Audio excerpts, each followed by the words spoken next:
إن الحمد لله نحمده ونستعينه ونستغفره ونعوذ بالله من شرور أنفسنا ومن سيئات أعمالنا. من يهده الله فلا مضل له ومن يضلل فلا هادي له، وأشهد أن لا إله إلا الله وحده لا شريك له، وأشهد أن محمدا عبده ورسوله. يا أيها الذين آمنوا اتقوا الله حق تقاته ولا تموتن إلا وأنتم مسلمون. يا أيها الناس اتقوا ربكم الذي خلقكم من نفس واحدة وخلق منها زوجها وبث منهما رجالا كثيرا ونساء، واتقوا الله الذي تساءلون به والأرحام إن الله كان عليكم رقيبا. يا أيها الذين آمنوا اتقوا الله وقولوا قولا سديدا يصلح لكم أعمالكم ويغفر لكم ذنوبكم، ومن يطع الله ورسوله فقد فاز فوزا عظيما. وإن خير الكلام كلام الله، وخير الهدي هدي محمد صلى الله عليه وسلم، وإن شر الأمور محدثاتها، وكل محدثة بدعة، وكل بدعة ضلالة، وكل ضلالة في النار. أما بعد. Donc aujourd'hui c'est le cours numéro 2 dans l'explication du livre du Cheikh Mohammed ibn Abdul Wahhab, et le livre qu'on étudie c'est Al-Usul al-Sitta, et on a commencé la semaine passée à expliquer Al-Asl al-Awwal, et Al-Asl al-Awwal ça a rapport avec Al-Ikhlas lillah, ok, c'est-à-dire de purifier et de rendre notre adoration uniquement pour Allah subhanahu wa ta'ala, Al-Ikhlas al-Ibadati lillahi wahda. Et on a expliqué que l'ibada dans l'islam il est basé sur deux principes ou deux fondements. Le premier, c'est-à-dire d'adorer uniquement Allah subhanahu wa ta'ala et de purifier notre adoration uniquement pour lui. Et le deuxième, c'est al-mutaba'a, c'est-à-dire toutes les formes d'adoration qu'on peut faire, la façon dont on se rapproche d'Allah subhanahu wa ta'ala, et bien ça doit être uniquement selon l'exemple et la façon du prophète Mohammed sallallahu alayhi wa sallam. On ne peut pas prendre l'exemple d'un autre prophète ou bien l'exemple de quelqu'un d'autre que le prophète Mohammed sallallahu alayhi wa sallam, parce que si on fait ça, même si notre adoration est faite avec sincérité, elle ne sera pas acceptée d'Allah subhanahu wa ta'ala parce qu'il manque une des deux conditions. Ça on a expliqué ça en détail la semaine passée. Wa alaykum salam wa rahmatullah. Cette semaine on continue à expliquer le même fondement, sauf que c'est la suite de l'explication de ce premier fondement-là. Le cheikh il dit Amma qawluhu, c'est-à-dire le cheikh Ahmed al-Najmi qui explique ce fondement-là. Le cheikh il dit Amma qawluhu lamma sara ala akthar al-umma ma sara أظهر لهم الشيطان الإخلاص في صورة تنقص الصالحين والتقصير في حقوقهم، وأظهر لهم الشرك بالله في صورة محبة الصالحين واتباعهم. والمقصود بهذا الكلام أنه لما أدخل في الدين ما أدخل من البدع كبدع الصوفية وبدع التشيع وما إلى ذلك من البدع، أظهر الشيطان لكثير من الناس أن إخلاص العبادة لله وعدم دعاء أولئك الصالحين في زعمهم يكون فيه تنقص للصالحين وتقصير في حقوقهم، وأن من دعا أولئك الصالحين واستغاث بهم وجعلهم وسائط بينه وبين الله فقد عرف حقهم، وعلما بأن الله يمنع ويأبى أن يشرك معه غيره في شيء من العبادة، حتى ولو كان ملكا مقربا أو نبيا مرسلا. وقد فصل الله عز وجل في بعض آياته بين الحق المشترك بينه وبين رسوله والحق الخالص له، فقال جل من قائل ومن يطع الله ورسوله ويخشى الله ويتقي فأولئك هم الفائزون. فجعل الطاعة مشتركة بينه وبين الرسول صلى الله عليه وسلم لما قال ومن يطع الله ورسوله، وجعل الخشية والاتقاء له وحده لما قال ويخشى الله ويتقي. ونعم هذا هو كلامه. ثم يقول وقد قال عز وجل عن الرسول صلى الله عليه وسلم الذي هو أكرم الخلق عليه وأعلاهم عنده منزلة وأفضلهم عنده مقاما ليس لك من الأمر شيء أو يتوب عليهم أو يعذبهم فإنهم ظالمون. Donc on va expliquer qu'est-ce que ça signifie ce passage. Le cheikh il dit, c'est-à-dire là il lit les paroles du cheikh Mohammed ibn Abdul Wahhab à ce sujet-là, et il dit que après un certain temps il y a beaucoup parmi les gens qui composent la Ummah qui se sont fait tromper par le shaitan, du fait que le shaitan a réussi à leur faire paraître, à leur faire donner l'impression ou à leur faire paraître que d'avoir al-ikhlas et de vouer notre adoration uniquement à Allah subhanahu wa ta'ala et d'adorer Allah subhanahu wa ta'ala directement sans prendre des intermédiaires ou des intercesseurs entre nous et Allah subhanahu wa ta'ala, que ça c'était un rabaissement ou un manque de respect envers les salihin, envers les hommes qui ont été très vertueux, qui ont été pieux dans le passé, dans le sens que on adore Allah subhanahu wa ta'ala seul, on ne prend pas d'intermédiaire, parce que pour ces gens, certains d'entre ces gens-là que le shaitan a trompés,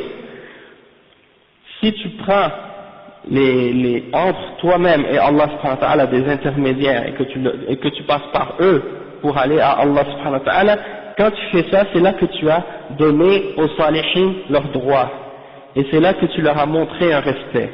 Tandis que si tu passes par autre que si tu passes par quelqu'un, par un intermédiaire pour prier ou pour adorer Allah subhanahu wa ta'ala, là il dit ça y est, maintenant tu as donné aux salihin leurs droits. Et ça c'est le shaitan qui leur a fait croire à cette idée-là. Et le shaitan dit وَمَنْ أَظْهَرَ لَهُمُ الشِّرْكَ بِاللَّهِ الشيطان أظهر لهم الشرك بالله في صورة محبة الصالحين واتباعهم. Et le shaitan a réussi à leur faire paraître que si tu passes par eux pour aller à Allah subhanahu wa ta'ala et que tu les invoques en dehors d'Allah subhanahu wa ta'ala, c'est là que tu as été pur et sincère dans ton adoration. Et c'est là que tu as donné aux salihin leurs droits. D'accord? Alors qu'en réalité c'est le shirk qu'ils font.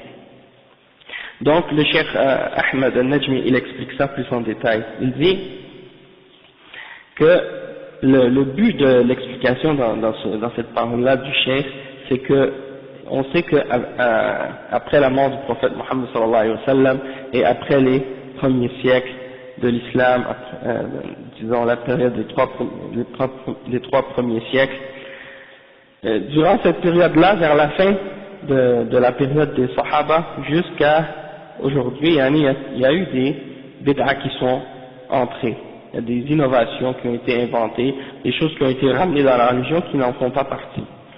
Et le cheikh il mentionne deux types ou deux catégories de groupes qui ont incorporé ou introduit dans la religion des innovations et des bid'ah qui n'en font pas partie. Parmi les exemples qu'il mentionne, il mentionne les bid'ah des soufiyas et les bid'ah des shi'as. Ok? Et ça c'est deux groupes parmi les groupes qui disons prétendent, qui se disent musulmans, qui ont introduit dans l'islam une grande série, un grand nombre de bid'ah et d'innovations qui sont blâmables et rejetées, bien entendu. Et en particulier dans ces deux groupes-là. En réalité, comme on a déjà donné des cours sur Tasawwuf et l'origine de cette idéologie, de ces principes-là, d'où est-ce que ça vient, puis on a fait une série de 15 cours pour expliquer ça, et même 15 cours ça a été, disons, juste un résumé. On a juste, disons, parlé des principes les plus importants parmi les principes qui montrent les déviations de ces gens-là. Toutefois, si on aurait voulu vraiment entrer dans les détails en profondeur, on aurait pu montrer et expliquer encore plus de principes encore pour montrer à quel point ces gens-là sont déviés et égarés du Coran et de la Sunna. D'accord? Mais c'est juste pour vous dire que on n'a pas le temps de rentrer maintenant dans les détails de toutes les sortes de bid'ah que les soufis ont ramenées dans l'islam, mais c'est juste pour vous faire comprendre que à ce sujet-là, au sujet de prendre des associés en dehors d'Allah et de prendre les salihin et de les mettre comme des intermédiaires entre l'homme et Allah subhanahu wa ta'ala, eux, ils sont parmi les principaux, responsables de l'introduction de cette bid'a dans la Ummah, ok? Et Ash-Shia, eux aussi, ok? Et en réalité, c'est eux qui ont introduit le tasawwuf dans l'islam. Parce qu'à l'origine, à l'époque du prophète sallallahu alayhi wa sallam, le mot tasawwuf, puis tous les principes qui sont autour du fait d'appartenir à une tariqa et de donner une bay'a à un cheikh et de pratiquer certaines idées que ces gens-là ont, ça n'existait pas au temps du prophète sallallahu alayhi wa sallam. Et c'est apparu des siècles après. Et c'est apparu parmi les Shia. Et ça s'est transporté dans le reste du monde musulman à travers la Soufia, qu'est-ce qu'on appelle le Tasawwuf. Ok? Donc ces deux groupes-là sont reliés ensemble, si on veut d'une certaine façon. Même s'il y a des différences entre les deux. Mais il y a des Soufis chez les Shia, puis il y a des Soufis chez ceux qui se disent sunnis, chez les sunnites, qui prétendent être sunnites. Parce que la réalité, c'est qu'ils ne sont pas sunnites. Hein? Comme si on a le temps, on expliquera ça aussi. C'est que, si on regarde dans ces deux groupes-là, on voit que leur principe d'adoration est fondé sur la vénération et l'exagération au sujet des hommes pieux. Ok? Soit durant leur vivant, soit après leur mort lorsqu'ils sont enterrés. Et ça se manifeste de différentes façons. Durant leur vie, c'est de croire que certains hommes ont certaines connaissances du ghaib, connaissances de l'invisible, qu'ils ont un certain contrôle de l'inconnu, ou un certain contrôle de l'univers avec Allah subhanahu wa ta'ala, ou même parfois même en dehors d'Allah subhanahu wa ta'ala. Et ça s'exprime dans l'idée qu'ils ont au sujet de ceux qu'ils appellent al-aqtab, ou bien al-awra, ou bien rijal al-ghaib. Ils croient que certains individus, quand ils ont atteint un certain degré de piété, de foi et d'adoration, ils arrivent à un certain degré que ils sont appelés, disons, al-aqtab ou al-qutb. Et à ce niveau-là, bon, ils sont capables de contrôler des choses dans l'univers, etc. Et il y a beaucoup d'autres croyances aussi qu'ils possèdent à ce sujet-là, qui montrent leur exagération au sujet ceux qu'ils appellent awliya et salihin. Et après leur mort, qu'est-ce qu'ils font? Eh bien, ils bâtissent sur leur tombe des sanctuaires ou des dômes ou des zawiyas ou des trucs comme ça, et ils vont à cet endroit-là pour effectuer des rituels, des actes d'adoration, que ce soit, comme on a dit, at-tawaf, ou bien pour égorger ou sacrifier des animaux pour ces êtres-là, ou bien pour leur demander l'intercession, comme on a mentionné ça plusieurs fois dans d'autres durus, pour aller chercher la baraka, ou beaucoup d'autres raisons. Et tout ça, c'est des manifestations de shirk. D'accord? Ça, c'est chez ceux qu'on appelle as-soufiyya, c'est des exemples qu'on retrouve. Hein? Et il y en a qui vont dire parmi eux, ça c'est des ignorants qui font ça, c'est des gens qui savent pas lire et écrire, ils suivent ça, ils font ça, c'est pas correct de faire ça. Toutefois, les gens parmi les soufis qui sont soi-disant éduqués et qui savent lire et écrire et qui connaissent qu'est-ce que signifie soi-disant tasawwuf selon eux, ils ne découragent pas les gens, ces musulmans-là qui font ça, ou ceux qui se disent musulmans parmi eux, de pratiquer ces choses-là. Au contraire même, ils ne les découragent pas, ils les encouragent à le faire. Donc on voit que, en réalité, on peut dire que même si ces gens-là, parmi ces soufis, ils prétendent qu'ils sont pas d'accord avec ça, du fait qu'ils laissent ces gens-là faire ça et qu'ils ne les dénoncent pas, lorsqu'ils font ça, c'est comme si en réalité, ils approuvent ces actions-là. D'un autre côté, chez les Shia, on a vu les mêmes choses se faire du fait qu'ils exagèrent au sujet de ceux qu'ils appellent al-a'imma, leurs imams, ok? C'est-à-dire qu'ils croient que les descendants de Ali ibn Abi Talib, radiyallahu anhu, sont des êtres surnaturels, qui ont des qualités divines, ou semi-divines, et ils vont dire qu'ils ont un contrôle de l'univers, qu'ils ont une connaissance de l'infini, etc. Ça c'est durant leur vie. Et même avant même d'être au monde, ils croient qu'ils existaient toujours. Certains d'entre eux disent que, comme Al-Khomeini par exemple dans son livre Hukumat al-Islamiyya, il dit dans ce livre-là que les imams existaient depuis toujours comme des lumières autour du trône, et qu'ils ont une connaissance de l'infini même sous leur forme de sperme avant même d'être venus au monde, et que c'est eux qui décident du moment de leur mort, et qu'ils ne meurent que par leur propre décision, et qu'ils ont un contrôle, et que tous les atomes de l'univers se prosternent devant eux en obéissance et par respect pour leur autorité. Ça c'est des exemples d'autorité ou d'exagération qu'ils donnent au sujet de ces imams-là, et après leur mort, ils bâtissent eux aussi autour de leur tombe ou sur leur tombe des dômes et des sanctuaires avec des grillages et tout ça, et ils vont chaque année faire des pèlerinages à ces endroits-là, faire le tawaf et demander l'intercession à ces êtres-là, et ils ont un hajj qu'ils font à ces endroits-là, et ils prétendent que ça fait partie de l'islam. D'accord? C'est soit ils font ça. نعم لا شك بارك الله فيك. نعم نعم هذا هو صح.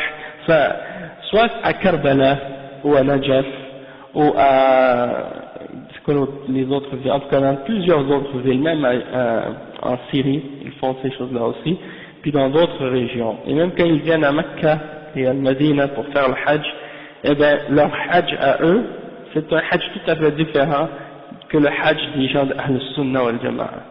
Parce qu'on trouve que ces gens-là, quand ils vont faire le Hajj, ils ont une série de parcours ou d'aller visiter des tombes, et c'est ça leur religion à eux. Ça se retourne toujours autour des tombes.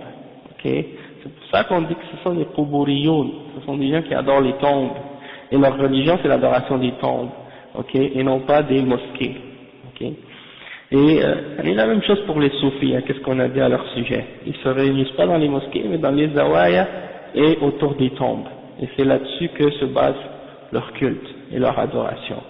Alors qu'Allah subhanahu wa ta'ala, il dit وَأَنَّ الْمَسَاجِدَ لِلَّهِ فَلَا تَدْعُوا مَعَ اللَّهِ أَحَدًا. Les mosquées sont pour Allah, alors n'adorez personne avec Allah subhanahu wa ta'ala, n'invoquez personne avec Allah subhanahu wa ta'ala.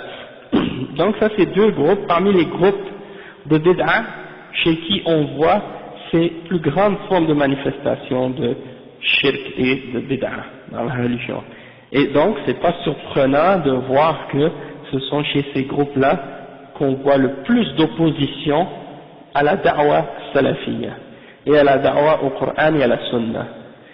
Lorsque vous voyez des gens qui critiquent ce qu'ils appellent al-wahhabiyoun, et des gens de ces catégories qui critiquent, ça c'est des wahhabiyoun, c'est des ci, c'est des ça, eh bien, si vous regardez sur la réalité de ces personnes qui attaquent et qui critiquent ce qu'ils appellent les wahhabiyya, vous allez découvrir d'une façon ou d'une autre qu'ils ont un lien avec at-tasawwuf, ou bien qu'ils ont un lien avec at-tashayyuh, ou bien avec une autre parmi les autres sectes des gens de bid'a.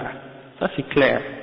Mais d'une façon, ils se prétendent comme étant les défenseurs de l'islam, puis qu'ils veulent défendre, soi-disant, les musulmans contre ce qu'ils appellent al-wahhabiyya, mais ils ne veulent pas eux-mêmes montrer de quel groupe ou de quel bid'a qu'ils suivent ou qu'ils font partie. Ils vont essayer de montrer qu'eux ils sont neutres, alors qu'en réalité c'est pas le cas. D'accord? Et donc ça c'est pour expliquer ce point-là. Puis à propos de qu'est-ce qu'on a expliqué tout à l'heure, que Ahl-Sunnah wal Jama'a c'est un groupe, parce qu'il y a beaucoup de musulmans qui ont l'impression que Il y a les Shia, puis il y a les Sunnis. Hein, les Shia, les Sunnis, puis qu'il y a deux sectes dans l'islam. Puis que soit tu es Sunni ou soit tu es Chiite. D'accord? Et quand ils divisent donc les musulmans de cette façon-là, eh ben, les gens s'imaginent qu'il y a plusieurs sectes sunnites et plusieurs sectes chiites. D'accord? Et ça, c'est une fausse compréhension de l'islam et de la sunna. Parce que chez les chiites, il y a plusieurs sectes. Et ça, c'est bien normal puisqu'ils sont une division et un groupe qui a dévié du Coran et de la sunna. Donc c'est normal qu'ils se divisent. D'accord?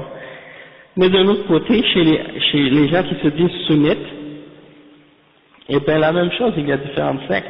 Ce ne sont pas tous ceux qui se disent sunnites qui sont sur la sunna.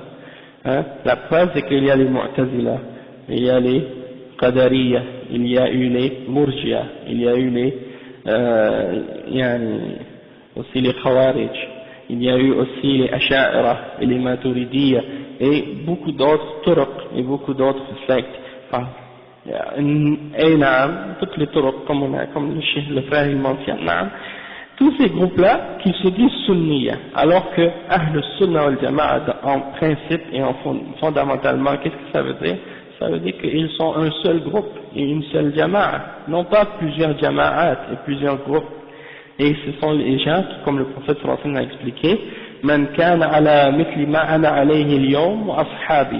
Ce sont ceux qui ont suivi ce que je suis moi-même et mes compagnons.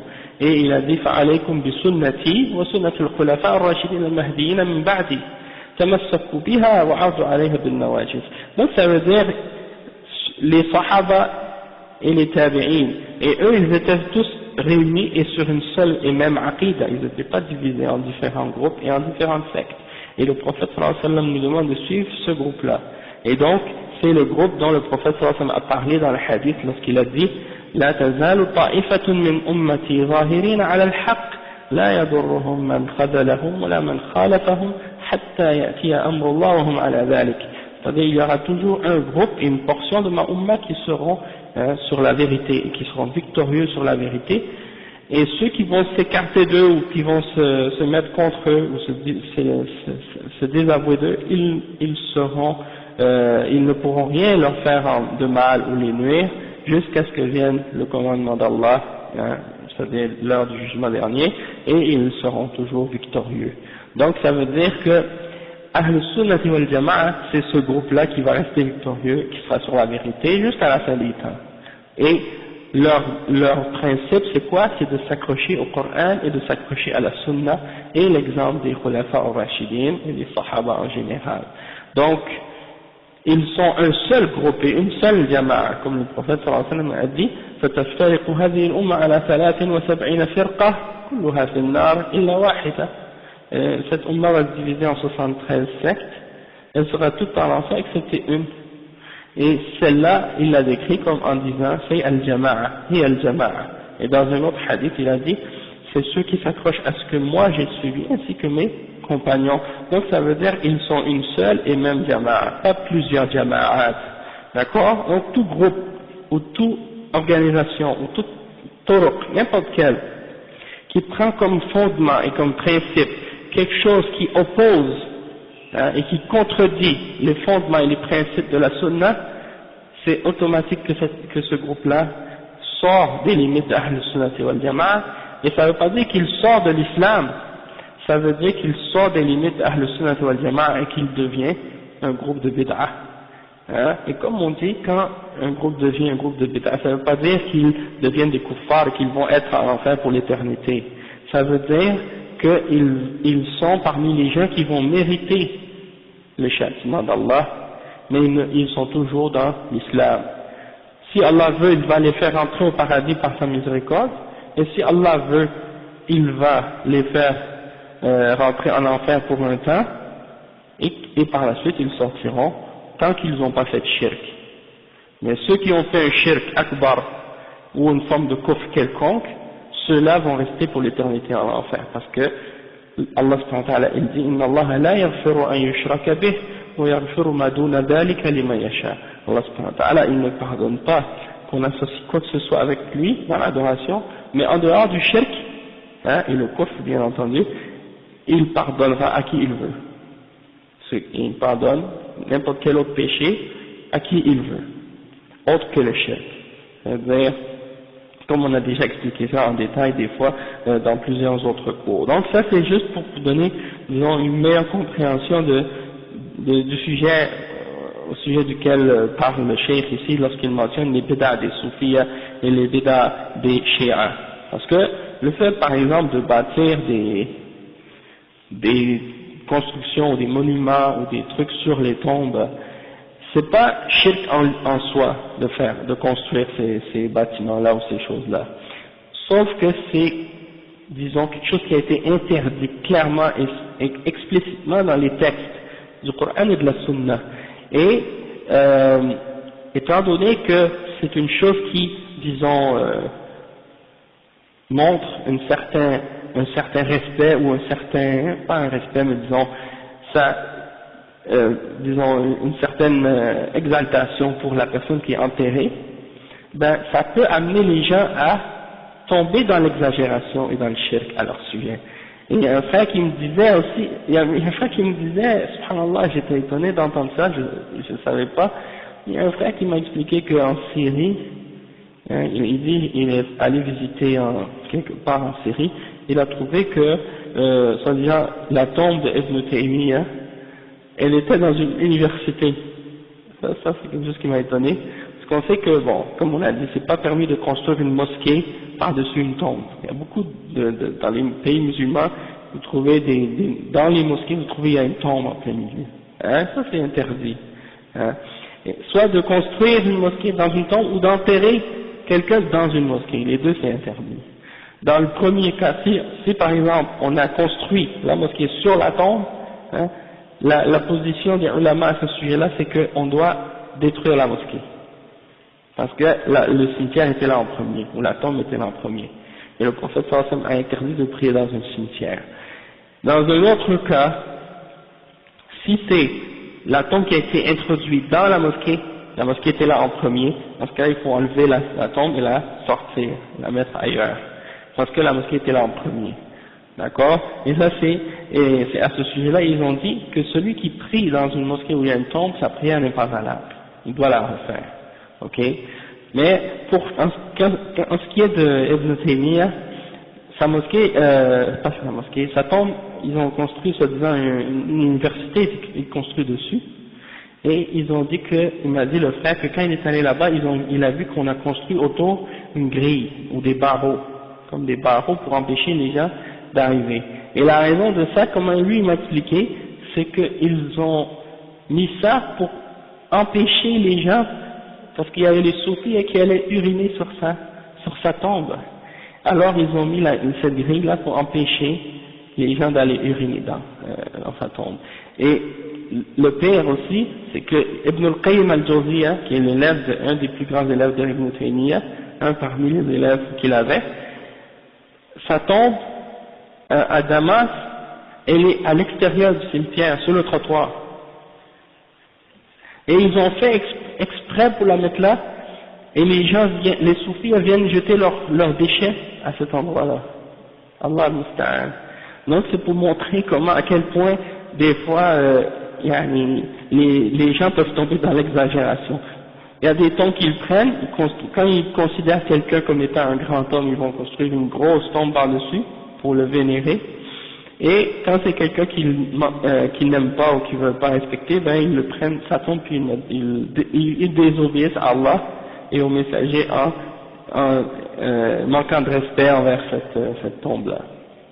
Alors que, à la base dans l'islam, toutes les tombes doivent être nivelées et on ne doit pas distinguer une tombe d'une autre, par quoi que ce soit. Hein? Même si la personne qui est enterrée c'est un roi, ou même si la personne c'est un esclave, ou même si la personne il y en a n'importe quel, un homme ou une femme, tous doivent être égaux. Après la mort, tout le monde sont égaux, donc c'est pas à quelqu'un, quand je dis tout le monde, après la mort, c'est-à-dire dans la tombe, quand on enterre les gens, tout le monde doit être traité au même degré. Puis ça c'est l'exemple de l'islam. Toutefois on voit qu'il y a eu des contradictions à ce sujet-là dans l'attitude de certains musulmans qui ont dévié de la sunna à ce sujet-là. Donc c'est pour dire que Ahl Sunnah wal Jama'a, c'est un seul et même groupe, et c'est ceux qui suivent le Coran, la Sunna, et qui s'accrochent à l'exemple des salaf salih, c'est-à-dire les Sahaba et les Tabi'in et ceux qui les ont suivis, etc. Donc tout ça c'est pour expliquer ce principe-là. Donc le cheikh il dit que toutes ces bid'ah qui sont apparues à cause du shaitan, qui a trompé beaucoup de gens, il a, comme on disait, il a réussi à faire croire aux gens que d'être sincère envers Allah dans notre adoration et de ne pas évoquer ces hommes pieux-là, de les adorer ou de les prier en dehors d'Allah, il a fait croire que ça c'est un manque de respect pour les salihin. On dit à vous, vous respectez pas les salihin parce que vous refusez de construire sur leur tombe des monuments ou des dômes ou des trucs de ce genre, et vous interdisez aux musulmans d'aller visiter ces lieux-là, et vous interdisez aux musulmans disons, pratiquer ces rituels-là qu'ils ont fait.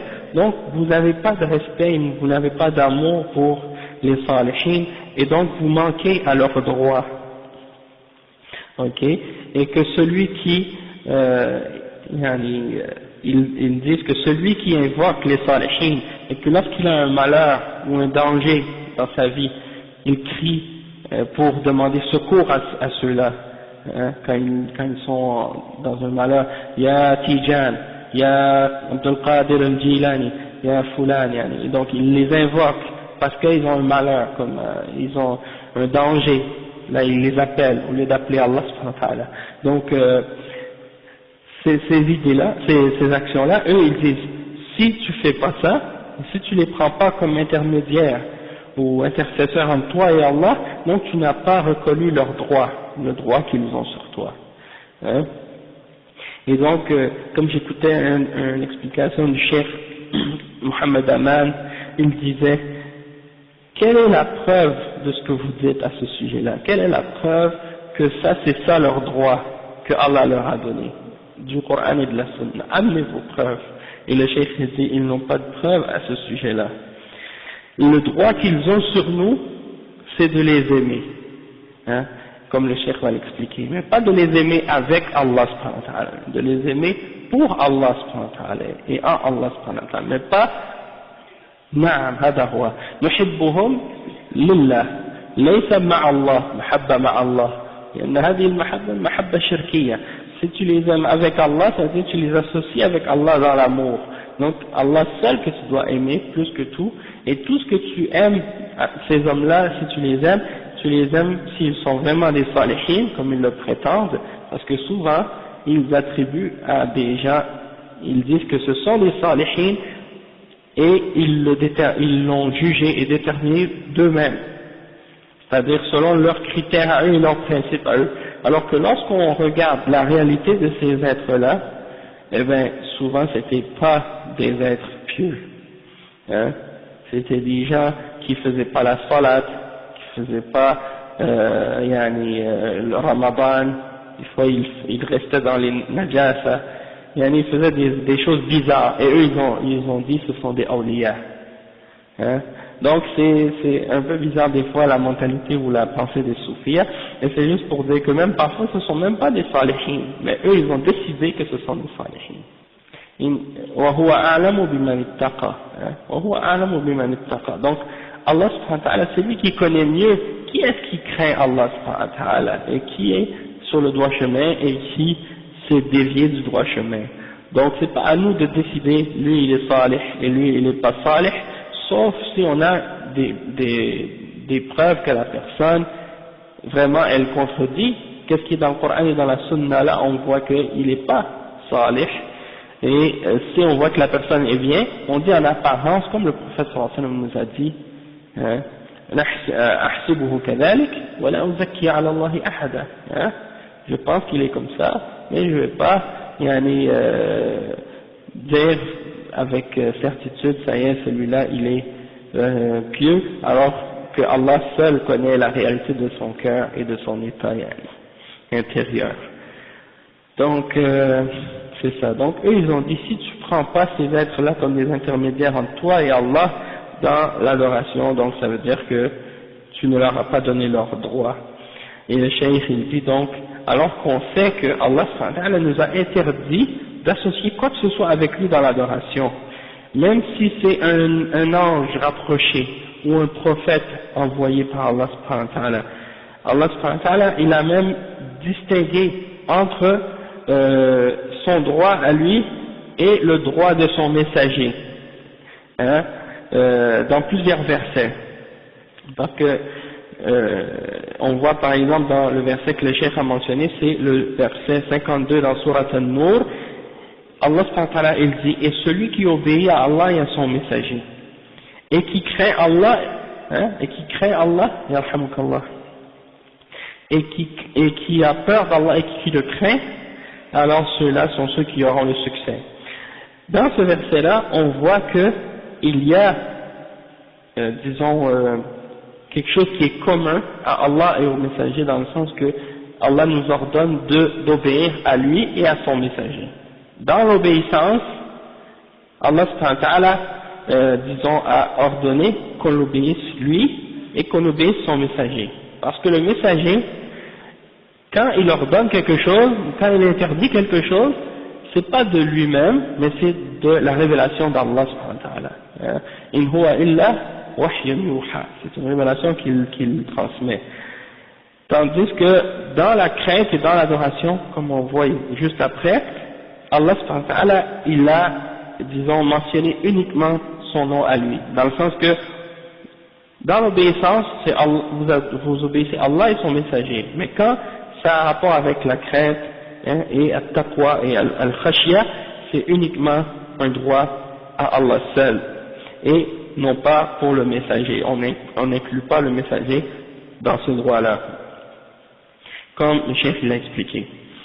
Et aussi, le chef il dit que Allah subhanahu wa ta'ala, malgré que le messager d'Allah, son messager, le prophète Muhammad sallallahu alayhi wa sallam, c'est la plus noble des créatures pour Allah, et c'est celle qui est la plus élevée, et la plus méritoire, hein, celle qui mérite le plus, hein, et qui a plus de grâce auprès d'Allah, et qui est plus élevée par rapport aux autres, hein, malgré tout ça, Allah subhanahu wa ta'ala lui dit dans le Coran, lorsqu'il s'adresse au prophète sallallahu alayhi wa sallam en disant, tu n'as rien à décider dans l'affaire.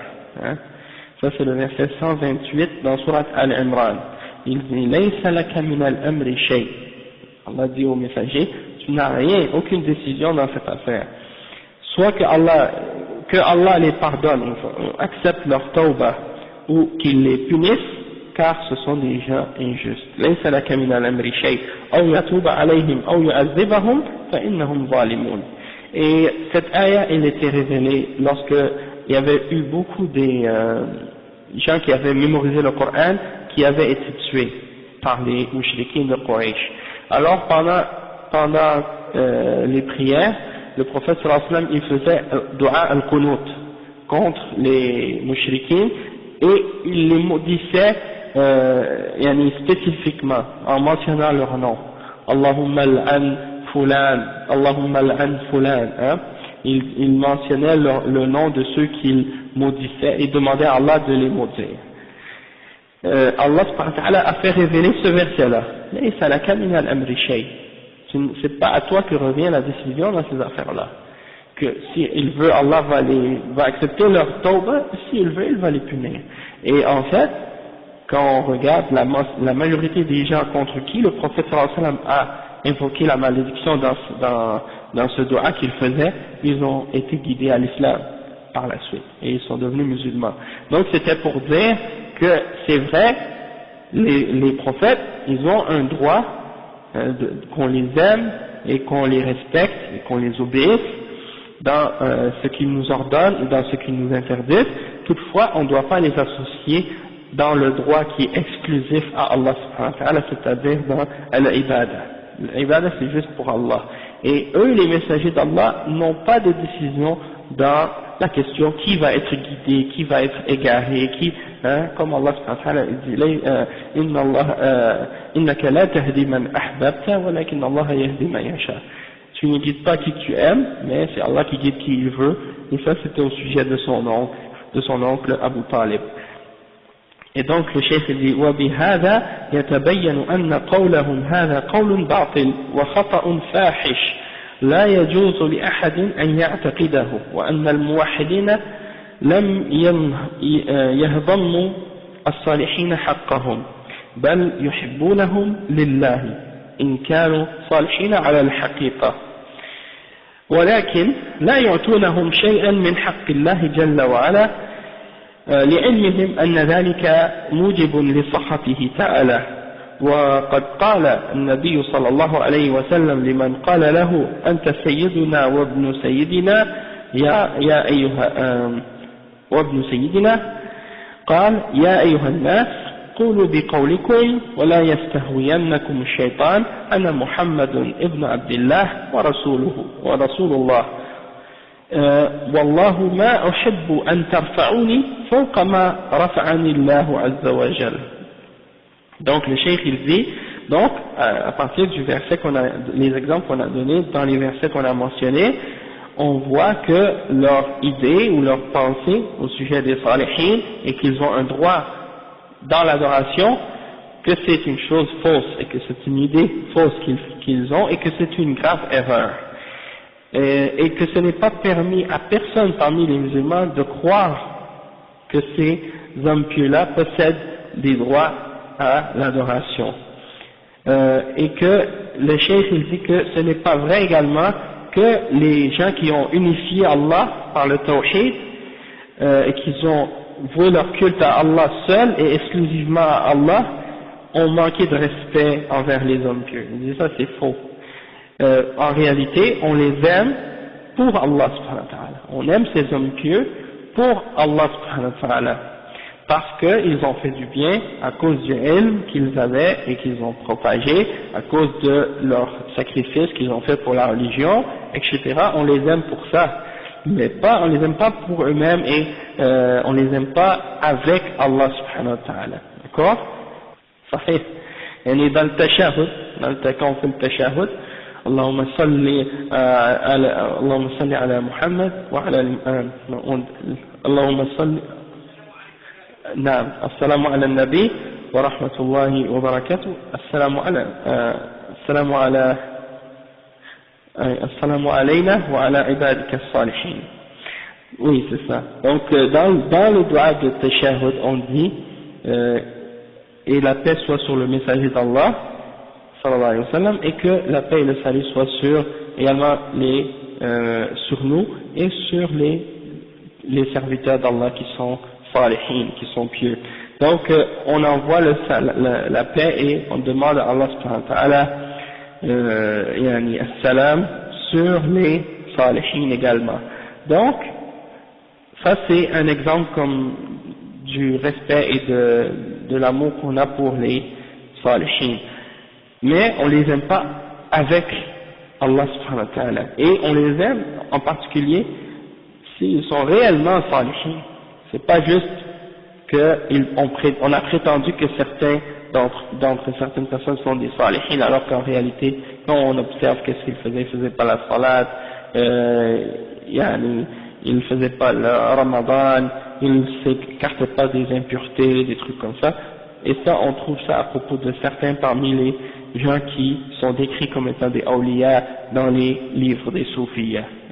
Quand vous lisez dans les livres des soufiyas, quand ils font la biographie de certains parmi ceux qu'ils appellent des awliya, vous trouvez que certains d'entre eux, ils disent à leur sujet, ils ne faisaient pas la salat ou des trucs de ce genre, parce qu'ils disent que quand tu as atteint ce niveau-là, tu n'as plus besoin de prier, tu n'as plus besoin de jeûner, tu as atteint le niveau de al-yaqin, et donc après al-yaqin, c'est fini, tu n'as plus besoin d'adorer. L'ibada, c'est juste pour les gens ordinaires, et l'awam, et ceux qui connaissent pas bien la religion. Nous, on a atteint ce niveau, on n'a plus besoin de prier par la suite.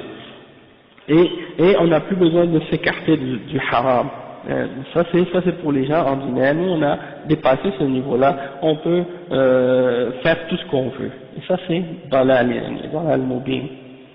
Sahih, subhanallah. Donc, comme le frère il dit à propos de Aïcha radiyallahu anha, quand le prophète sallallahu alayhi wa sallam priait la nuit, jusqu'à ce que ses pieds commencent à devenir rouges, et puis Aïcha radhiyallahu anha disait au prophète sallallahu alayhi wa sallam, Allah t'a pardonné tes péchés passés et futurs, pourquoi est-ce que tu te rends la ibada difficile, tu pries beaucoup comme ça, alors que tes pieds sont enflés et tout? Et il dit, est-ce que je ne vais pas être un serviteur reconnaissant pour Allah subhanahu wa ta'ala? Donc ça veut dire, plus tu as de ilm, plus tu as d'amour pour Allah, plus tu as de foi, ben, c'est le contraire, c'est pas que tu vas diminuer tes adorations ou t'écarter de l'adoration, mais au contraire tu dois essayer d'augmenter ton adoration et augmenter ta pratique de la religion. Exactement, il faut faire le plus qu'on peut dans les limites de la sunna pour essayer de se rapprocher d'Allah subhanahu wa ta'ala. Bien entendu, on ne pourra jamais faire plus que le prophète sallallahu alayhi wa sallam. Mais, barakallahu fik, wa alaykum salam wa rahmatullahi wa barakatuh. Il y a aussi l'exemple des sahaba, hein, les sahaba et des tabi'in. On voit que, par exemple, Abu Bakr al-Siddiq et Omar ibn al-Khattab et Osman, radiallahu anhum, Ali ibn Abi Talib et les autres parmi les sahaba, Abdullah ibn Abbas, Abdullah ibn Mas'ud et tous les autres parmi les sahaba, on voit que ils étaient des salihin et jamais à un certain moment de leur vie ils ont cessé de faire des adorations sous prétexte que ils avaient atteint un niveau de yaqin ou des choses de ce genre. Donc ça on voit que c'est dalal mubin. Et le cheikh il mentionne, il dit on les aime pour Allah subhanahu wa ta'ala, mais on ne leur donne rien des droits qui sont exclusifs à Allah subhanahu wa ta'ala, c'est-à-dire dans l'adoration et dans l'amour, etc. Et le cheikh il dit que celui qui fait ça, ben, il méritera bien entendu la colère d'Allah subhanahu wa ta'ala. Il dit que le prophète Muhammad sallallahu alayhi wa sallam a répondu à celui qui avait exagéré en disant tu es le maître d'entre nous et le fils du maître d'entre nous. Il a répondu ô les gens, dites ce que vous dites mais que le shaitan ne vous trompe pas.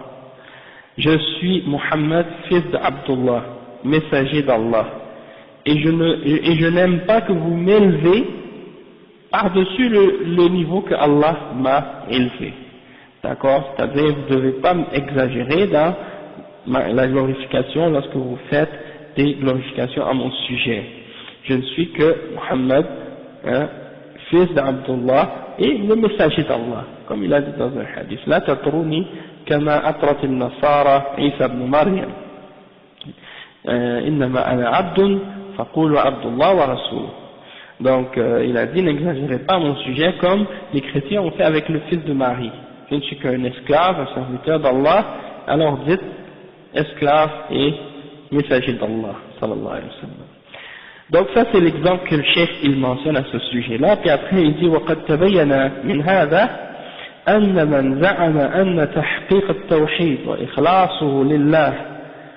وإخلاصه لله تعالى تنقص بالصالحين فإن قوله هذا باطل وإنه ضال من الضلال الذين يجب على المسلمين أن يحذروهم على دينهم وبالله التوفيق.